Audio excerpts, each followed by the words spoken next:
Olá, muito boa tarde, bom dia ou boa noite a todos, a depender da hora em que me assistem. Para os que ainda não me conhecem, eu sou Lucas Santos e hoje vamos falar de um tema muito interessante e muito intrigante. Afinal de contas, por que é que o céu é azul, hein? Isso, para respondermos essa pergunta, devemos voltar ao ano de 1853, na Irlanda, e conhecemos um físico chamado John Tyndall. John Tyndall era um físico, pesquisador e homem da ciência. Ele era extremamente cético, principalmente com os eventos da natureza, não acreditava em explicações simples e triviais para as coisas e tinha um aguçado senso de busca por conhecimento. Ele passou a observar os céus e não se conformava de não saber por que o céu era tão vasto, tão lindo e azul.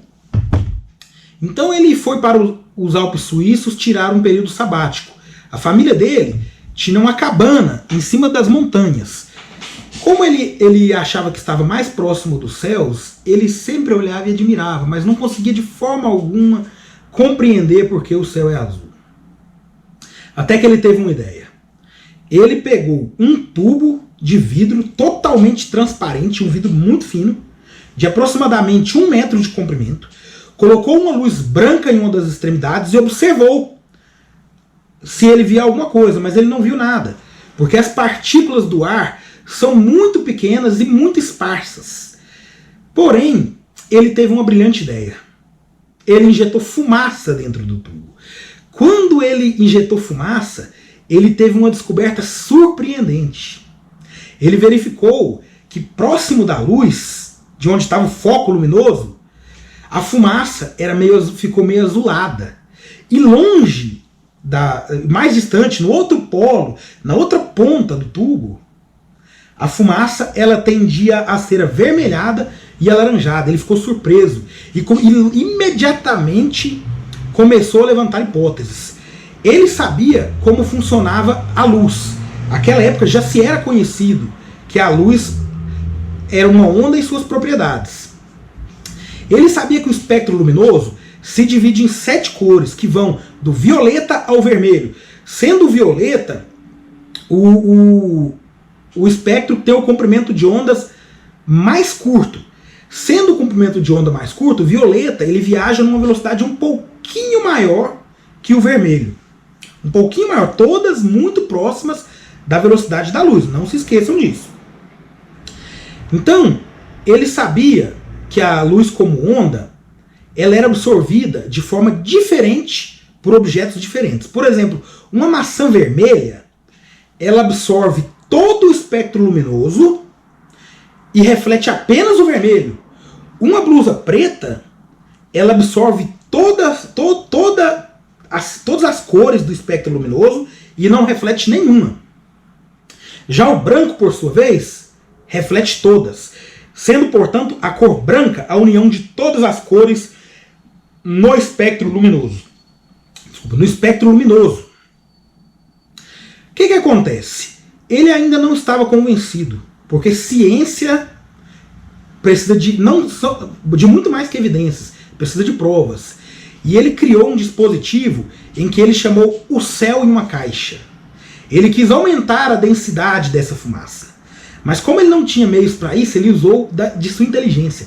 Ele fez algo brilhante. Ele pegou um aquário totalmente transparente, em formato de caixa mesmo, um prisma, colocou uma luz de um lado e colocou a água dentro. Começou a observar.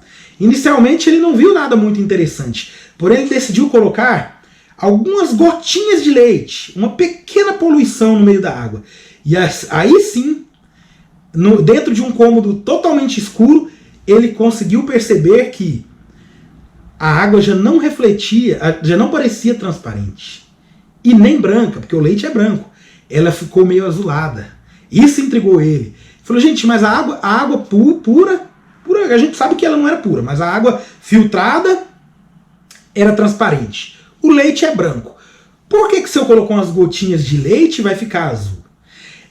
Depois de muito estudo, inclusive estudos matemáticos, onde ele fez alguns modelos de moléculas de leite sendo atacadas por raios luminosos, ele chegou à conclusão da reflexão em partículas e de que realmente o ar atmosférico é particulado.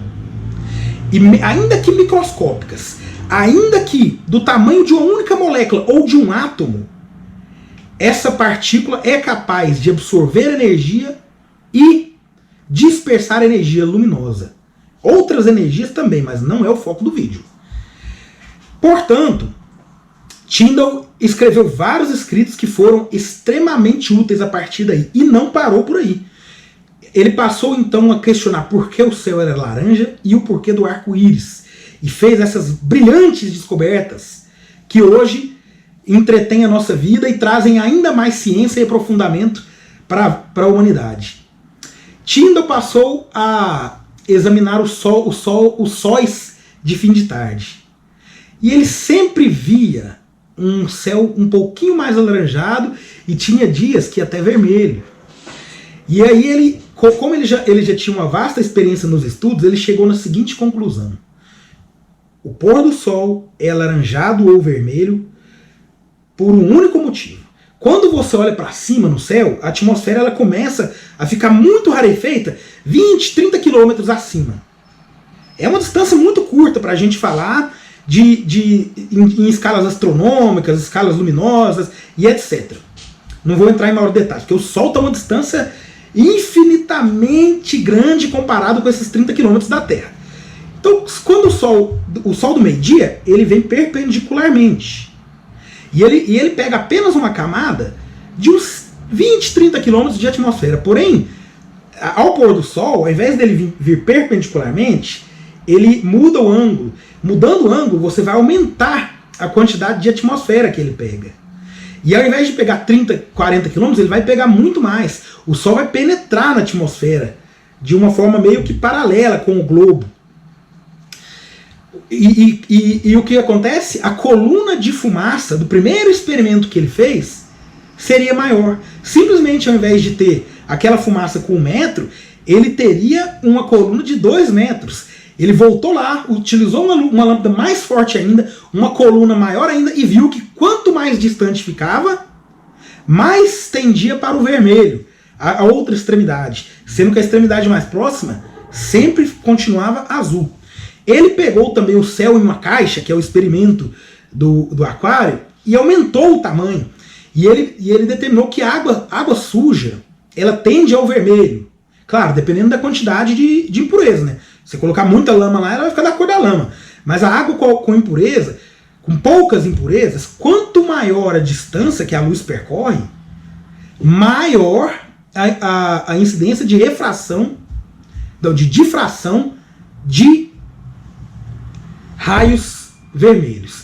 Eu usei a palavra refração, tive esse deslize. Mas isso foi o que ele utilizou para explicar o porquê do arco-íris. Com o arco-íris a história é outra. Não se considera partículas sólidas. Estamos diante de partículas líquidas, partículas de água, ainda que microscópicas. Acontece que quando a luz bate nessa partícula microscópica, ela não reflete, ela penetra. E quando ela penetra, ocorre a refração dos raios. Refração é um desvio no sentido. Então veja bem, a luz ela incide na gotícula e sai do outro lado. Só que ela entra em um ângulo e sai em outro ângulo. Como você coloca o ângulo na trajetória da luz, que é retilínea, você distribui os espectros luminosos. Porque a luz azul ela é mais rápida que a luz vermelha, como eu havia dito. Então, dentro da gotícula, a luz azul vai sair mais rápido, ela vai sair por cima. E a luz vermelha, ela vai vir um pouquinho mais lenta por baixo. Eu estou falando de uma diferença de velocidades quase insignificante. Porém, na ótica, ela faz toda a diferença. Todas são muito, muito, muito próximas da velocidade da luz. Mas quando você observa nos fenômenos ópticos, você tem essa difração. Mais tarde, Newton estudou o tema, foram criados o prisma de reflexão, vocês até já devem ter visto, né? Aquele prisma que tem até no álbum do Pink Floyd, que vem um raio de luz incolor, entra no prisma e sai todas as 7 cores, aquela coisa linda. Isso é o arco-íris. Então, para que o arco-íris seja formado, a gente precisa de um meio líquido ou sólido, onde a luz que seja translúcido, que a luz possa atravessá-lo e sofra uma refração. A refração vai dividir os espectros luminosos.